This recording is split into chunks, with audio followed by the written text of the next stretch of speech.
не е прифатлива таква резолуција со обвинување дека сте направиле историски фалсификат. Како вие гледате на ваквите изјави, што понатаму? Мора да кажам дека искрено жалам што таква изјава дае премиерот. Прво, се што е наведено во таа резолуција е точно. Да кажам и многу прецизно. Таму се наведени историски факти наназад, резолуции претходно донесени во собранието, точно е наведено што во тие резолуции претходно е веќе заштитено. Ова е еден од најпатриотските документи кој што бил понуден на оваа политичка сцена изминатите повеќе децении, поради тоа што отвара простор и врата да се конечно постигне национален консензус за нашите црвени линии. Зашто ние утре нема да преговараме со Европската унија доколку се постави такво прашање? Тоа од што луѓето стравуваат во иднина. И тоа е се јазикот, идентитетот, културата и историјата.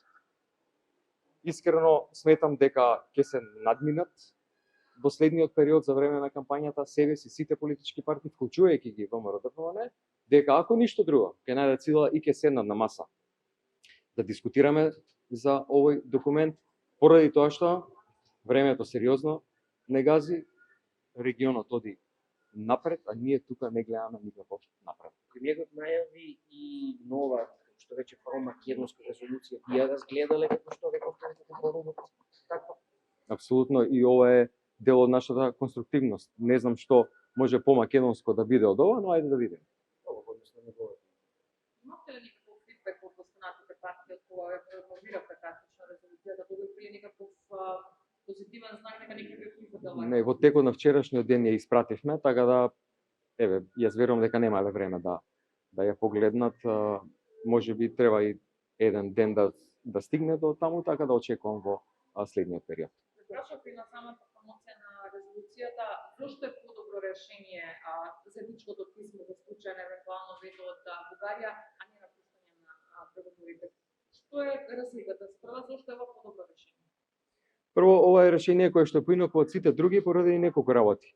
Прво, ја содржи хронологијата на сите претходни резолуции кои што се донесени во собранието. Второ, за прв пат е предлог документ кој што треба заеднички.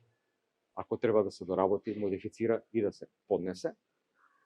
Значи, вистинско седнување на маса како сите сериозни држави, постигнување национален консензус, а не само празни флоскули, најави и така натаму, и после не правење ништо, што всушност се случува.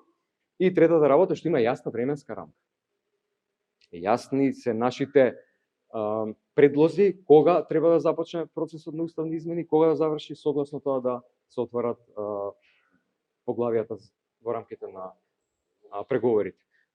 И Европската унија треба да знае што ние сметаме дека е нешто што загрозува некакви наши црвени линии во текот на преговорите, а што не, и во тој контекст едно писмо за информирање на сите релевантни структури во рамки на Унијата.